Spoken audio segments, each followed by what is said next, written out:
If those little lies are not actually attacked with God's truth, what happens is slowly but surely we find ourselves becoming bound, and we begin to have things we call strongholds in our life. Every person may not treat us right. Our plans may not stay on schedule. There may be some bumps in the road and things that we didn't see coming. If you're only going to enjoy the day if your plans work out, then you're setting yourself up for disappointment. I like what you just said, and you are right, and I have done that. Telling God what to do is not praying, and it's exactly right. We give God our grocery list like he's Instacart. We can talk about making decisions in general, but I want to talk to you specifically tonight about making your own decisions and not allowing other people to make your decisions for you.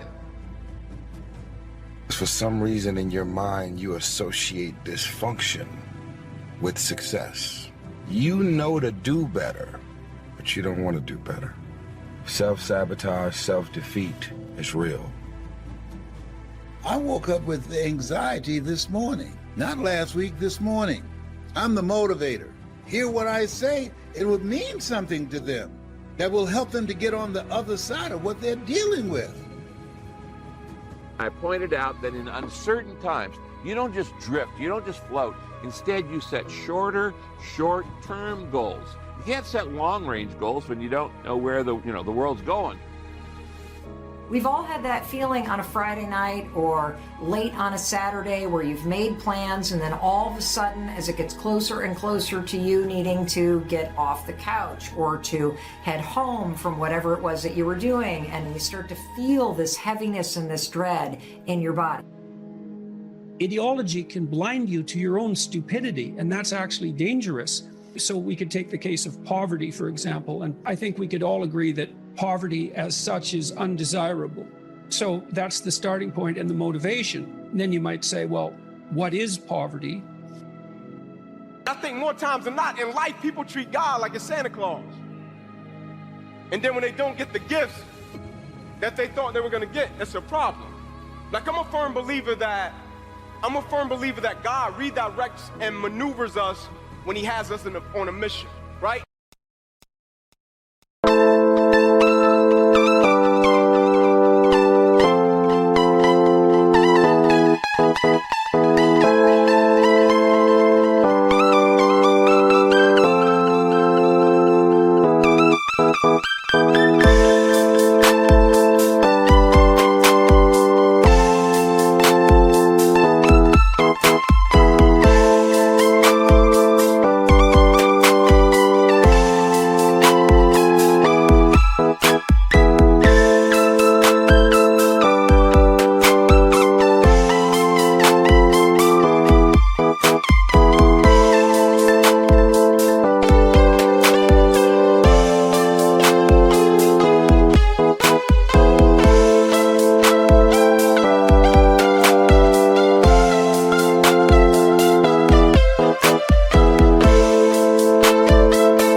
direction. I think true courage is the ability to embrace what we don't understand.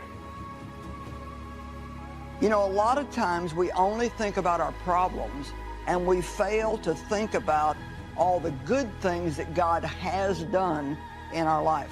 That's why it's good to start every day with Thanksgiving, thinking about things that you can be thankful for. During a time when I was having some pretty serious health problems, and I remember how bad I felt. And I compared it with how I felt now, and I thought, my gosh, God has done so much for me. I want to talk to you about God's got this. We all have things that come against us. It's easy to live uptight, wondering how it's going to work out. What if the medical report isn't good? What if my finances don't get better? What if my child doesn't get accepted in that school? We tried to figure it out. We've done our best, but we don't see anything changing. But there's a simple phrase you have to keep down in your spirit: God's got this. You got to get tunnel vision to reach your goal. You have to put blinders on and say, I'm laser beam focused on this. But know this, the road to success is always under construction.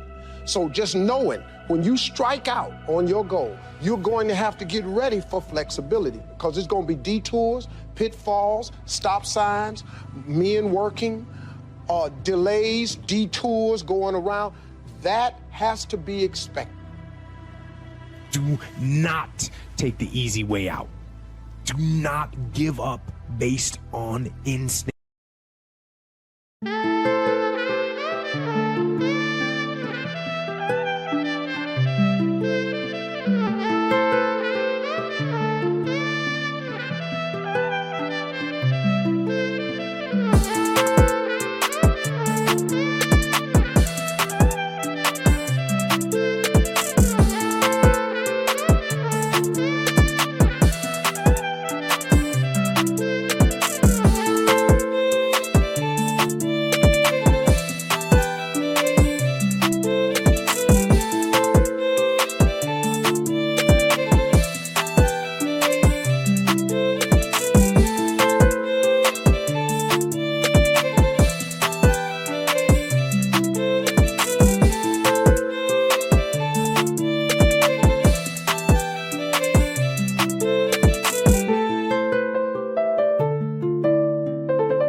instinct, if you are forced to stand down, to retreat, so that you can rebuild and re-attack, so be it.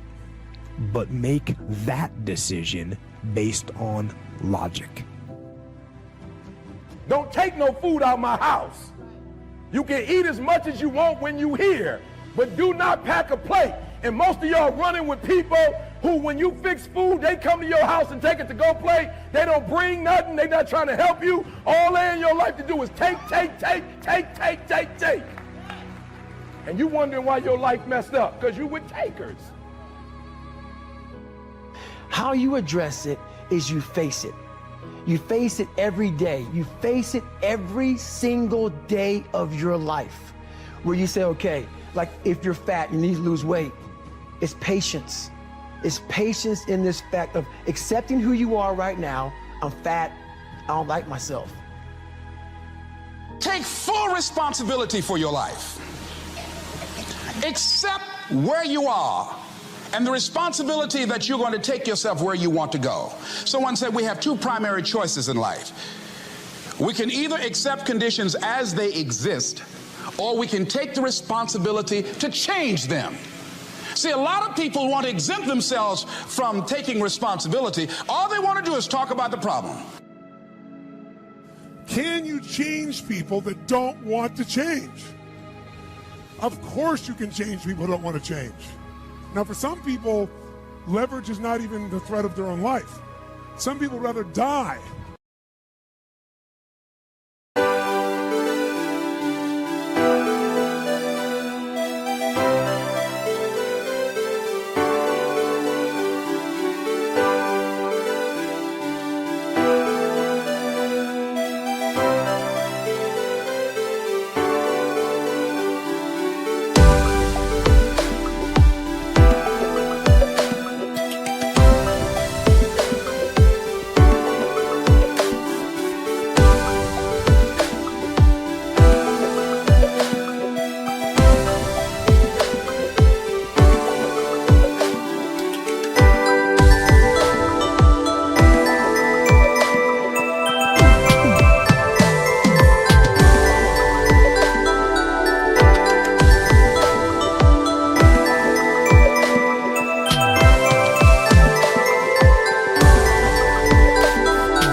than have you tell them what to do. And so that's not the leverage. The leverage for them might be something for their children. Leverage for them might be spiritual growth. So if you want something to pull you through all kinds of challenges, all kinds of difficulties, and things that come at you, you got to have something on out there, beyond today, beyond next week, beyond next month, beyond this year, that pulls you into the future. And the clearer it is, the stronger it pulls. One of the things that's so remarkable about the Old Testament, this is another thing Nietzsche commented on. He was a real admirer of the Old Testament, not so much of the New Testament. He thought it was a sin for Europe to have glued the New Testament onto the Old Testament, because he thought the Old Testament was a really accurate representation of the phenomenology of being. It's like, stay awake, speak properly, be honest, or watch the hell out. And if they ever saw us for who we are, if they ever saw how stupid we feel, if they ever saw how inexperienced we feel, if they really saw how nervous we really feel, they would kick us out the room. It happens to fathers, it happens to mothers, it happens to leaders, it happens to teenagers.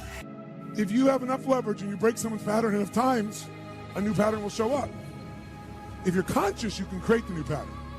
So the answer is yes. Now then the question would be, Tony, if all it takes is leverage, then why don't most people change? The only way people change is if they associate either enough what? Pain, so they have to change, or they associate changing will equal enough what? And ideally, if you get both, you'll change. You've got to dream. Don't lose your dreams for yourself, for your future, for your family. The dreams of love and enterprise and travel and doing things, becoming something unique on your journey here. Don't lose your dreams. Do some dreaming. If you have any sense, you think, geez, I better be careful and tap myself down a fair bit, because if I get too puffed up, man, something's going to come along and take me out at the knees. And everyone knows that. Pride comes before a fall. It's like, if you have any, that's why it says in the Old Testament that fear of God is the beginning of wisdom. It's like, I have never seen anyone ever get away with anything at all, even once.